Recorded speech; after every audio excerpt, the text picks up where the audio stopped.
Hello friends, কেমন আছো সবাই? তোমরা সবাই আশা করি ভালো আছো। আমিও খুব ভালো আছি। চললাম আজকে একটা নতুন ভিডিও নিয়ে তোমাদের শেয়ার করতে। চলো, রুহি স্কুল থেকে আজ চলে এসছে। স্কুল থেকে এসে রুহির প্রচণ্ড খিদে পেয়েছে। এখন তো আমার রান্না হয়নি, তাই ওকে ডিম অমলেট করে ভাত দিয়ে দিয়েছি। দেখো খাচ্ছে রুহি ভাত। দেখো কি করছো? কি দিয়ে? ডিম আর ভাত। কেমন হয়েছে ডিম অমলেট? তাই নাকি? তাই খেয়ে দেখা আবার কেমন খাও তুমি, জলদি জলদি গপ গপ খাও তো।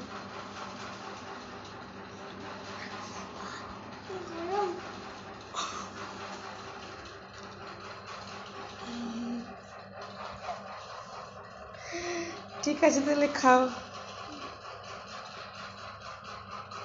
ওকে ফ্রেন্ডস, চলো টাটা বাই।